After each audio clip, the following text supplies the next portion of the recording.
संबंध जब तक प्रिया प्रियतम जूसू श्री सीताराम जू से नहीं होगा तब तक प्रभु डीजेंगे नहीं। ये हो अप्रतिहता आत्मा संप्रसिद्धति, भगवान इसी से प्रसन्न होते हैं। और भगवान जब प्रसन्न हो जाएंगे, ये भक्ति देवी जब तुम्हारे अंदर आ जाएंगी, तो भक्ति के बेटा कितने हैं भैया? क्यों जी? कल सुना रहा था ना मैं, दो, ज्ञान और वैराग। तो क्या सुंदर वर्णन किया है। वासुदेवे भगवती भक्ति योग प्रयोजित। भगवान वासुदेव की भक्ति जब अंदर आ जाएगी तो जन यत्यासु वैराग्यम ज्ञानं च यद हेतुकम। भक्ति मैया के दो छोटे छोटे बालक दौड़े दौड़े चले आएंगे और आपके हृदय में बैठ जाएंगे, ज्ञान भी और वैराग्य भी। अब बोलो, निपुते रह गया, हम पुत्रवान बन गए। और भैया देखो, पत्नी का त्याग कोई भी कर देता है, कोई भी तलाक ले सकता है, परंतु जिसके बच्चे बड़े बड़े हो जाएं वो तलाक ले सकता है क्या? बोलो। अरे ज्ञान वैराग्य जहां बड़े बड़े हो गए, पिताजी को भी तो याद आती है, पत्नी को गई सो गई, बेटाओं को ले गई, इसलिए तुरंत पत्नी को मनाने के लिए जाता है। तो श्री हरि ठाकुर जी हमारे भक्त के हृदय में बलपूर्वक कूद पड़ते हैं। कैसे? बोले जैसे गिरधर गोपाल काली को मारने के लिए, भगाने के लिए जमुना के दह में कूद पड़े, वैसे ही हमारे हृदय रूपी काम के दह में ठाकुर जी आगे विराजमान हो जाएंगे। बिना प्रयास सरल सहज भगवान को प्राप्त करने का उपाय केवल यही है, दूसरा कोई नहीं। यही तत्व है, जीव का परम लक्ष्य इसी में है। यही परम तत्व एक नहीं अनेक रूपों में ये सब दिखाई दे रहे हैं। ये जीव मात्र, प्राणी मात्र, ये भगवान के ही रूप हैं। पर प्रमुख रूप से भाई देखो, लाइट तो हर घर में होती है, पर कहीं कहीं लाइट का पावर होता है, ठीक है ना? हर घर में बिजली होती है, पर हर घर बिजली घर नहीं होता। इसी प्रकार से परमात्मा तो सबके अंदर हैं, पर कोई कोई महापुरुष के अंदर पावर अधिक होता है, ठाकुर जी की शक्ति का, ठीक है ना? और जहां पर फुल पावर है, ऐसे तो भगवान ने भैया यहां पर 24 अवतार धारण किए, 24 अवतारों की चर्चा यहां गाई है। यही हरि श्री नारायण हमारे सनकादियों के रूप में आए, ब्रह्मचर्य आश्रम का प्रचार किया। यही भगवान हमारे सज्जनों श्री हरि नारद के रूप में आए, भक्ति का प्रचार किया। भगवान श्री हरि कपिल के रूप में आए और सांख्य शास्त्र का मैया देवहूति के लिए उपदेश किया। भगवान वामन मोहिनी बन करके आए, नृसिंह बन के आए, ठाकुर जी ने राम कृष्ण का रूप धारण किया। यही भगवान हमारे व्यास के रूप में आए, एक वेद के 4 भाग करे, 4 शिष्य बना करके पढ़ा करके वेद का प्रचार किया, महाभारत की रचना करी, 17 पुराण बनाए, परंतु मन को शांति नहीं मिली। अशांत चित्त में बैठे श्री व्यास जी को देखने के लिए श्री नारद जी आए गए।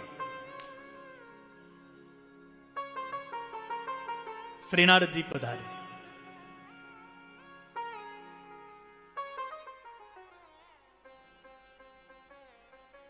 व्यास जी देख करके गदगद हो गए, बड़ा सुंदर सत्कार किया। नारद जी ने देख करके कहा, अथापि सोचस्य आत्मानम अकृतार्थैव प्रभो। ऐसे दीनहीन दिस रहे हो, क्या बात पड़ गई? संत के माथे पर चिंता की नहीं, चिंतन की लकीरें दिखाई देना चाहिए। बट इतने दुखी संत वही है, भक्त वही है जो हर स्थिति परिस्थिति में मुस्कुराता रहे। अरे भैया, कुत्ता बन गए तो हंस पाओगे, मुस्कुरा पाओगे? बोलो क्यों भैया? पड्डा बन गए तो हंस पाओगे? बैल बन गए, गैया बन गए तो रमा लोगे, और हंस नहीं पाओगे। सूकड़ बन गए, कुकड़ बन गए, कोई भी योनि में चले गए, आप सब कुछ कर सकते हो, पर भगवान का भजन और दिल भर के मुस्कुरा नहीं सकते हो। ऐसे सदैव मुस्कुराते रहो। संकट आए, संपत्ति आए, चाहे भक्ति आए चाहे विपत्ति आए, पर मुस्कुराना सीख लीजिए। बस जीवन को जीना सीख लिया। बोलो राधे राधे राधे। ऐसे भगोड़ करके कोई घर में जाते हैं कि पत्नी चिपक जाए कोने में, बच्चे छिप जाएं बाथरूम में, मैया बाप बेडरूम में। अरे भैया तुम इंसान हो कि भूत प्रेत हो, शैतान हो? जिसके डर से बच्चे पत्नी तो डरे सो डरे, मैया बाप भी डरने लगे, गुरुजी भी डरने लगे, भैया वो इंसान है क्या शैतान है? बोलो क्यों भाई? ऐसा ना किया जाए। जो गलती करे वो इंसान है,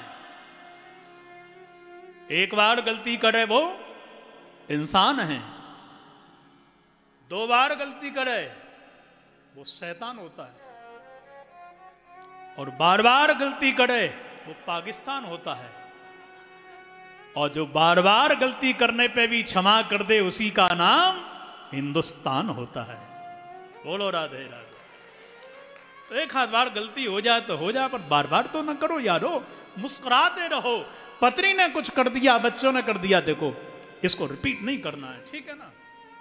अरे इंसान गलतियों का पुतला होता है, गलती हो ही जाती है, पर क्षमा करके भी देखो, तब तुम हिंदुस्तानी कहलाओगे। बोलो जय श्री कृष्ण। जय श्री कृष्ण। इसलिए व्यास जी को नारद जी देख करके परम प्रसन्न हो गए। पर चिंता क्यों कर रहे हो? अथापि सोचस्य आत्मानम अकृतार्थैव प्रभो। कलावती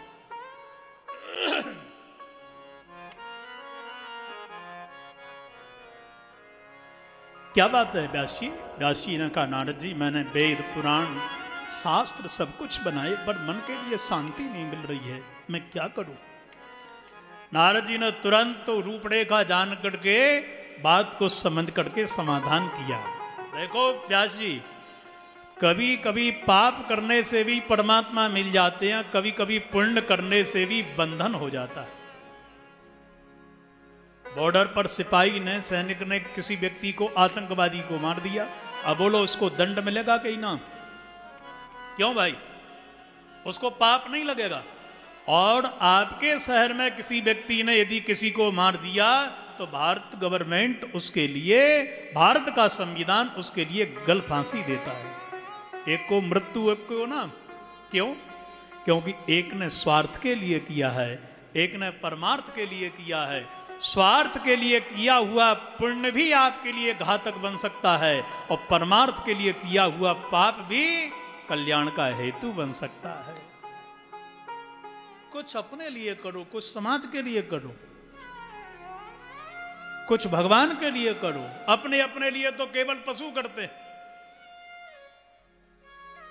नारद जी कहते हैं व्यास जी तुमने वेद पुराण शास्त्र सब बनाए अपने आत्मज्ञान के लिए, अपने प्रचार के लिए, पर ऐसा कोई ग्रंथ नहीं बनाया जो कृष्ण भक्ति से लथपथ हो, इसलिए तुम परेशान हो। देखो भैया, परेशान वो ही है जाने अपने पास में शान रखी है।